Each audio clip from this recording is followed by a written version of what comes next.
नमस्कार साथियों, Krishna miracle mind YouTube channel पे आपका हार्दिक स्वागत है। आसान भाषा में मनोविज्ञान, आपकी समस्याओं का समाधान, यही उद्देश्य है इस चैनल का।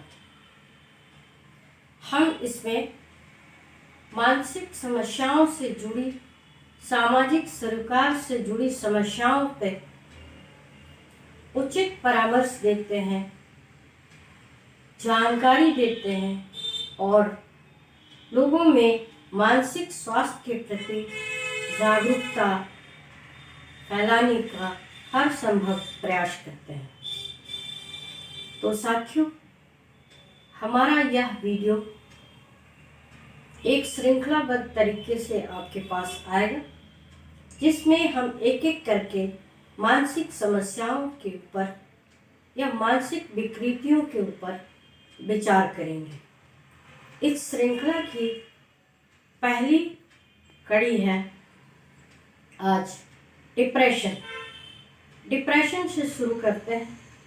डिप्रेशन एक ऐसा शब्द बन गया है हमारे देश में कि इतना आम हो गया है कि कोई भी इसे इस्तेमाल कर लेता है, लेकिन सही उसके बारे में उसको जानकारी नहीं है कि कैसे उससे निजात पाया जाए, कैसे उससे बाहर निकला जाए। किसी समय में डिप्रेशन सिर्फ कुछ चुनिंदे लोगों में हुआ करता था, जिनको बहुत बौद्धिक क्षमता वाला काम होता था। बहुत बड़े बड़े व्यापारी, नुकसान होने के बाद डिप्रेशन होता था। गृहिणी को ऐसा होता था, वर्किंग लेडी को हुआ करता था। लेकिन आज यह एक महामारी की तरह हमारे देश में फैल चुका है। बदलते परिवेश में युवा, बच्चे, बूढ़े, महिला, पुरुष, युवक, युवती, कोई भी वर्ग इससे अछूता नहीं रहा है। आज 7 साल के बच्चों से लेकर 70 साल के बुजुर्ग तक में डिप्रेशन एक बड़ी आबादी में देखी जा रही है।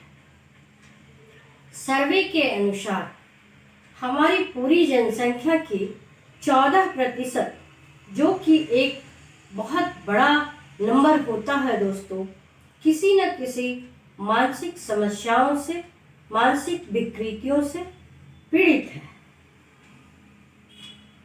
सबसे दुखद बात इस बारे में यह है कि शारीरिक समस्या, शारीरिक बीमारियों के लिए हम त्वरित संज्ञान लेते हैं और उसका मैनेजमेंट करते हैं। किसी भी रिश्तेदार को अगर शरीर से संबंधित पेट दर्द, सिर दर्द, कुछ भी परेशानी होता है तो तुरंत डॉक्टर के पास जाते हैं।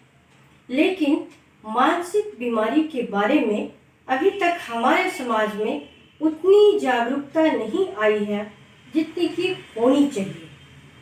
तो हमारा यही उद्देश्य है कि हम अपने इस चैनल के माध्यम से लोगों में मानसिक स्वास्थ्य के प्रति जागरूकता फैलाएं। तो साथियों, आगे बढ़ते हुए आज इस श्रृंखला में पहली कड़ी डिप्रेशन पे बात करते हैं। सबसे पहले हम डिप्रेशन को किस तरह परिभाषित करते हैं, क्या होता है डिप्रेशन, यह जानते हैं। डिप्रेशन मन की वैसी अवस्था है जो अनचाहे काम को लगातार करने, बार बार हार जाने और जरूरत से अधिक काम के दबाव या किसी मानसिक समस्या के दबाव में लंबे समय तक रहने से जो अवस्था उत्पन्न होती है उसे हम डिप्रेशन कहते हैं। इसमें अब हम देखेंगे कि इसके कारण क्या होते हैं। कारण एक तो हमारा परिवेश, हमारा समस्या, पीड़ित का जो परिवेश है, जो समस्या है, उसके दैनिक जीवन में कुछ ऐसी समस्याएं जिससे कि वो लड़ रहा है लेकिन उबर नहीं पा रहा है, ऐसी एक बाहरी तत्व, एक्सटर्नल सराउंडिंग जो है हमारा, वो एक बहुत बड़ा कारण है। दूसरा कारण है कि इन समस्याओं की वजह से हमारे मन के ऊपर, हमारे मस्तिष्क में जो पैथोफिजियोलॉजी उत्पन्न होता है, जो विकृति उत्पन्न होता है, वह डिप्रेशन में परिलक्षित होता है, दिखाई पड़ता है।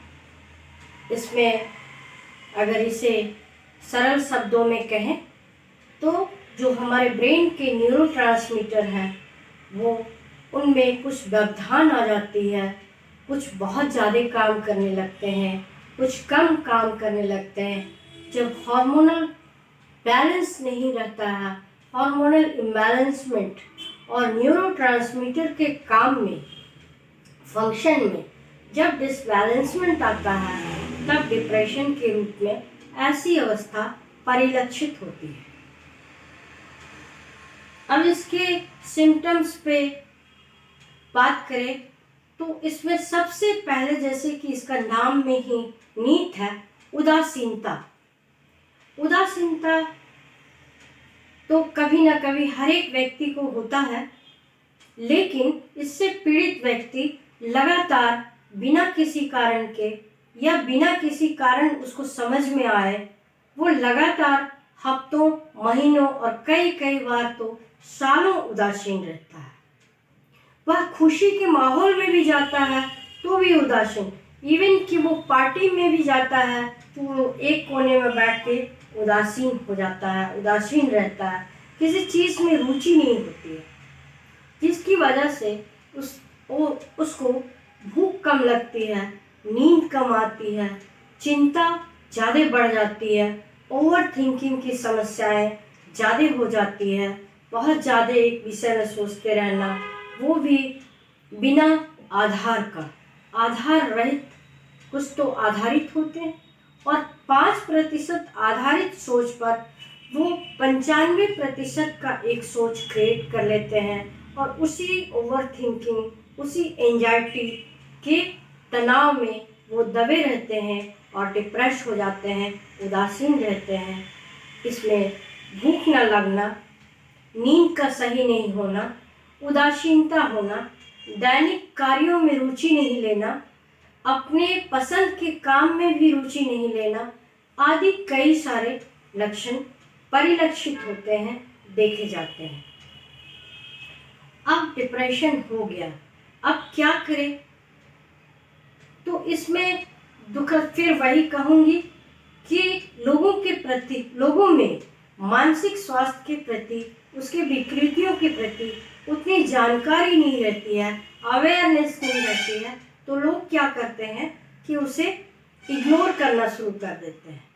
ऑफिस में भी वर्क परफॉर्मेंस उनका खराब होने लगता है, तो वो लोग उनको सपोर्ट करने के बजाय इग्नोर करने लगता है। का ये तो हमेशा मुंह लटका कर बैठा रहता है, बैठी रहती है, चिंतामणि देवी, जैसे तो कुछ बोलना ही बेकार है। घर वाले भी एक समय के बाद समझ में नहीं आने की वजह से इग्नोर करना शुरू करते हैं।